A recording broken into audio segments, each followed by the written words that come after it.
So just give us 1 second. Thank you all so much for joining me this morning to talk about ASC's new grant opportunity, the Founders Grants. This is an exciting new grant program. This will be the first time we offer it. And I'm really looking forward to this process, to learning more about all of you and your creative processes during this time together and through this application. For those of you who Sorry, my slide does not want to advance. For those of you who are not familiar with ASC, since 1975, we have been a public-private partnership. We're leveraging resources through the North Carolina Arts Council, through the City of Charlotte-Mecklenburg County, the towns and private donors to fund arts, science, history organizations, nonprofits, and creative individuals with the mission of investing in people, programs, and ideas that move us to a more equitable, sustainable, and innovative creative ecosystem. I want to shout out to our donors. They include Mecklenburg County, the Infusion Fund, which is a partnership between the City of Charlotte and the Foundation for the Carolinas, the North Carolina Arts Council, and the towns of Davidson, Matthews, Cornelius, and Mint Hill. And in particular, I want to shout out to the Infusion Fund.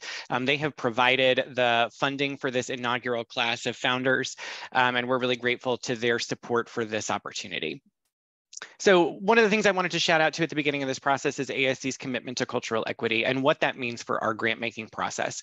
The very first thing for me when it comes to institutionalizing ASC's commitment to cultural equity is ensuring that we are increasing support for individual artists, that these grant opportunities are reviewed by community members. ASC is distributing community resources, so it's critical that the community is engaged in that process.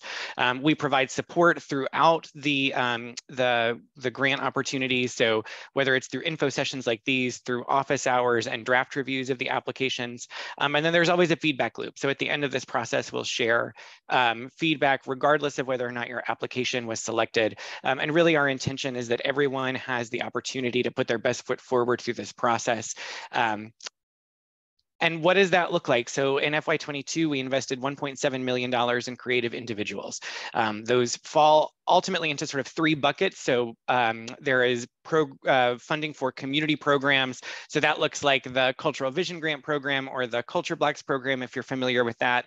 There is the cultural education in the schools. So that is funded entirely by Mecklenburg County.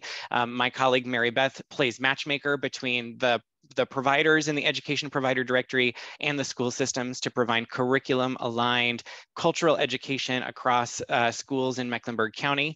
And we also have opportunities like the Founders Grant, like the fellowship programs, and like the artist support grants and Creative Mecklenburg grants for artists to invest directly in their creative practice. Similarly, we invested $1.5 million in organizations last year along those 3 buckets. One of the things I always like to point out with these 2 slides is if you look at that little cultural programming in the schools bucket, it's almost 3 times the number of contracts and the amount of money are going to creative individuals there. So they're providing almost to a 3-to-1 basis those cultural activities in the school system. So that's one of the reasons it's so important for ASC to be investing in individual artists. We know that you are the backbone of this creative community. So again, I really appreciate you taking the time to be part of this conversation today. I would just want to also highlight where this money is going. So 65% of the funds ASC has invested are going to BIPOC creatives, with specifically 48% of those funds going to Black creatives, and 10% of the funds are going to LGBTQIA creatives. When we look at the organizations that are receiving support, 70% of the funds are invested in Alana organizations. About 9% of the organizations we're supporting have a primary mission or vision around science, nature, or history. And about 9% of the organizations we're supporting are social services or community organizations. So what I mean by that is they don't have a primary mission around art, science, history, or heritage programming. However, they are providing some cultural activity that advances their mission. So I think about the Asian American Association and the Dragon Boat Festival, or the India Association and the Festival of India, right? This is an opportunity where ASC's mission and their mission align, and we're happy to continue to support those organizations. I would be remiss not to shout out to my colleagues on the public art team. If you're not familiar, ASC manages public art projects for the city of Charlotte, for Mecklenburg County, and for Charlotte Douglas International Airport. Last year, they were managing 35 unique projects that represent almost a $9 million multi-year investment in this community's public art collection. They do some really incredible work, and you get to see it all around the county. As we were establishing what we wanted to do this year, we really had three unique goals looking at our funding opportunities. So the first was to grow support for arts, culture, science, and history programming across this community. And we did that by doubling the grant amount for the Cultural Vision Grant Program from $10,000 to $20,000 this year. We wanted to deepen investment in local creatives, and that's one of the reasons that we established the Founders Grant. And also this quarter, we had the inaugural call for the Creative Mecklenburg Grant. And we're also looking to provide new opportunities for nonprofit organizations with a primary mission or vision to invest in their own creative capacity. So that has been the rebranding of the Technical Assistance Program as the Cultural Organization Support Grant, and also increasing the limit on what folks can ask for there from $10,000 to $20,000. So with all of these programs, I like to start at the end. So the deadline for the Founders Grant is April 21st at 12 o'clock noon. That is a Friday morning. You must submit the application online, and we will not be able to consider late applications. The reason is I will spend Friday afternoon and the weekend doing an eligibility check on these applications so they can immediately go out to a panel to review these. You can begin the application by visiting our website, artsandscience.org/foundersgrants.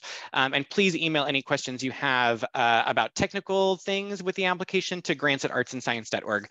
That is important because I will be out of the office next week. And so my colleagues will be able to respond with any technical issues. If you'd like a draft of your application read, please send it to me by 9 a.m. on the 17th of April. As I said, I'll be out of the office next week, but I will be reviewing those drafts on Monday, Tuesday, Wednesday of the week that this is due so I can get feedback to you. Again, 9 a.m. on April 17 if you'd like a draft review of your application. So I'm going to break this down into what is eligible, the different components of the application, and how these applications will be reviewed. So this is a $50,000 grant.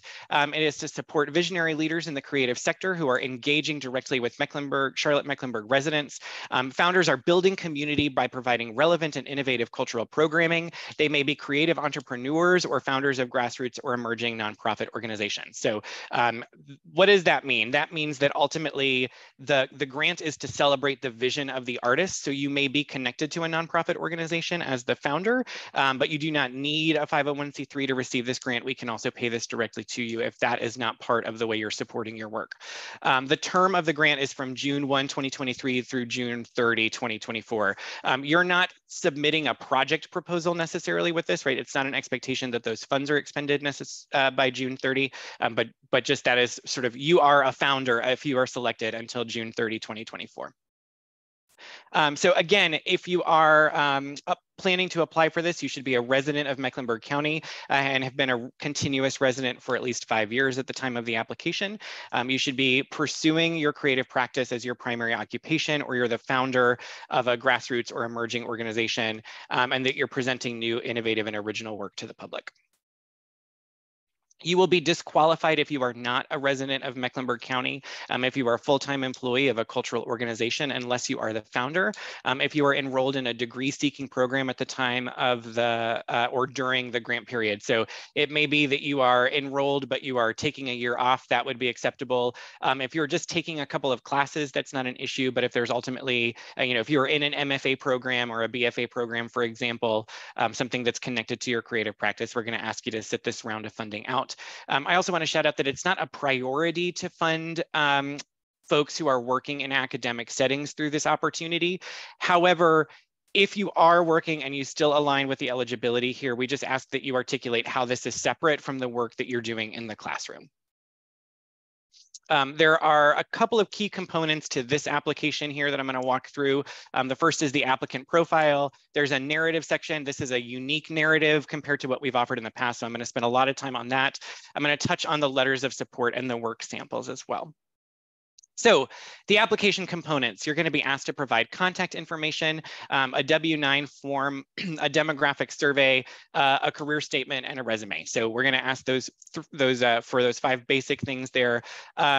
The demographic survey is important so that I can point back to those statistics that I offered you at the beginning of the session. They're really intended for us to understand where ASC's resources are going and where we need to do more work to connect with the community.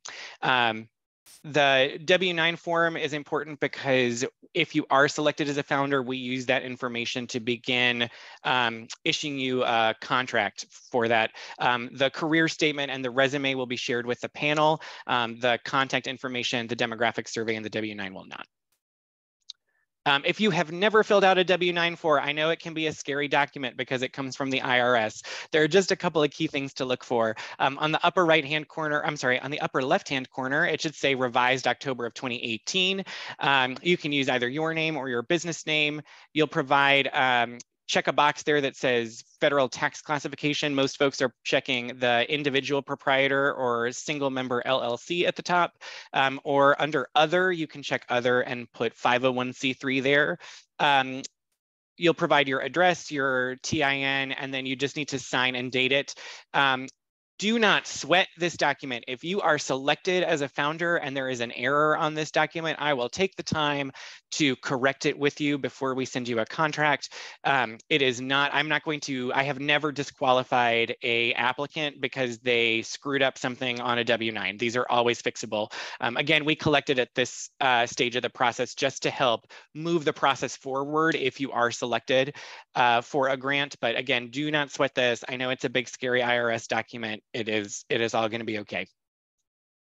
So the bulk of this application is going to be a narrative or a work sample. So one of the unique things about this opportunity is we're giving you the chance to either provide a written narrative or a video. So you can record a video up to 3 minutes on your iPhone answering each of these questions and provide a link to it in the text box where other folks might be writing an answer. So we offer that because some folks are better at telling their story out loud. Some folks are better with the written word. We want to give you both options. We just ask if you're doing a video that it's like a Vimeo link or a YouTube link, and that it's not password protected, so that the panel can just copy the link and watch the video. So the first thing you're going to be asked to do is to describe your voice as an artist. What themes does your work explore? Who are your artistic influences? What are you most proud of in your work? And describe your connection to the Charlotte-Mecklenburg community. So really, this is an opportunity to introduce the panel to your work and to your connections to the Charlotte-Mecklenburg community, which is going to be a critical component as they look to select this inaugural class of fellows. The narrative continued. What are the communities you're specifically looking to engage in with your creative practice? And how do you use your creative practice to engage the Charlotte-Mecklenburg community? What is the benefit of your work to the what is the benefit of your continued work to the Charlotte-Mecklenburg community? And then pretty open-ended here, is there anything else you want the panel to know and understand about your work? And finally, how might you be able to share insight you've learned at the end of this grant? So it's our intention to convene the fellows several times during the course of this grant period. And in that time, we'll be looking for feedback from you, as this inaugural class. What have you learned as you've been a founder and explored this opportunity? We are also asking for 2 letters of support. These letters of support should be from community partners who the artist engages in their creative practice. We encourage letters that speak to the artist's voice and the value of the partnership. I do encourage letters that are specific to this funding opportunity. Sometimes when folks include letters of support for a grant opportunity, they list a bunch of generic letters that they have received from folks who may be partners. This is going to be the most time-consuming part of this, is connecting with folks who are willing to support your project, or your work and your voice. Again, this is not a project-specific grant. This is really about your voice and your connections to the community. So I offer you that prompt, and I would encourage you to share that with the folks you are looking to provide support. So one of the things I really encourage you to do is answer the questions directly. That sounds like a third grade teacher piece of advice, but it really is critical. The panel is using these answers to determine which applications to support. The second thing I would say is don't feel like you need to write the great American novel, but if your answer is short enough to tweet, it's probably not enough information. Do not assume that the panel knows you. Do not assume that the panel is familiar with your work. This is really an opportunity for you to introduce yourself, your work, and your connections to the Charlotte-Mecklenburg community to the panel. Everything you want them to understand about you and your work needs to be included in those narrative questions. They're not going to go do a whole lot of research. They're not going to go find your Instagram or your Twitter. They're not necessarily, they might visit your organization's website if you're the founder of a nonprofit organization. But again, it really does need to be contained in the application. Don't assume that they're going to do a lot of outside research. So next I want to talk about the work samples. So including those 2 letters of support from a colleague or mentor or a partner in this case, you're welcome to share up to 20 images if you're a visual artist, up to 10 minutes of video or audio recording for performing artists, or up to 20 pages of written work. You may feel that you'd like to do a couple of images and a video. What I'd ask in that case is that you split the difference. So maybe we do 10 images and 5 minutes of video, or we do 5 minutes of video and 10 pages of written work. If you're, for example, a playwright, that would be a really reasonable thing to do. We just want to keep it within the spirit of these guidelines. One of the things that I really discourage folks from doing is including any like publicity material in this, unless, you know, if you are perhaps an artistic director of a performing arts organization and there is some relevance that way, but I'm really thinking about like album covers or posters for concerts. That kind of thing is not going to be helpful. If you've got particular questions about how a work sample might connect to your particular creative practice, do let me know, and I'm happy to walk through that with you. I'm expecting this to be pretty broad here, so we've given you lots of opportunity to share, but I would like us to stick as much as possible within the spirit of these guidelines. With that, once you've selected your work samples, I'm going to ask that you put together a 2-page catalog of your work samples that includes a brief description of an example, if applicable, what your role in the creation of that work is. So for example, if it's a quartet playing string instruments on stage and I don't know that you're the viola or that you're the second chair from the left, I am not sure why I'm watching this video. Or if it is a video of a group of actors on stage doing the Scottish play, and I don't know that you're the director, I don't know why I'm watching this video. So it's an opportunity to give a little context for the work sample and the panelists to understand. I've got just a silly little example here of how that might look. If it's an audio or video recording, I do recommend that you go ahead and put the link to that directly in your work sample list rather than provide like a separate piece of paper with that link or upload a video or sound file. The reason for that is that the application will only hold 25 megabytes of data, and a video work sample, like 10 minutes of video, could be way over the 25 megabytes of data. So it's just easier to process on the panelist end if you have provided them a link that they can open in a browser and pursue your work samples. Again, I really encourage you to get some advice on the work samples, look at a colleague or a mentor to help you sort of curate that group of work samples and make sure we're putting our best work forward. Again, in the work sample list, do provide some context, right? Perhaps a brief description of your work sample and what your role is in the work. Again, don't include publicity materials, headshots, album covers. I've gotten things like pictures of tickets from a concert that they've done. Like, that's just not introducing the panel to your work in a meaningful way. It's really not in the spirit of what we're asking for. And again, don't expect the panelists to go do a bunch of research. Everything you want them to see should be included in this application. What's going to happen next? So ASC staff, once the application is submitted, will confirm the eligibility of the applicants, and then this goes to a panel. So it's always community members. In this case, it will also include members of ASC's board. They're looking to see that you're providing relevant and innovative programming. They're looking to see that you're building bridges across community using art, science, history, and heritage, and that you demonstrate a clear commitment to the Charlotte-Mecklenburg community. Grants of this size of $50,000 will need to be voted on by ASC's Board of Directors. So they will meet in the middle of May and confirm those awards, and we will be in touch with folks shortly thereafter. So again, just breaking this down on a timeline level, applications are due April 21 at 12 o'clock noon. The applications will be reviewed by the staff and panel between April 21 and May 4, and then the panel will submit recommendations to the board for consideration during the May meeting.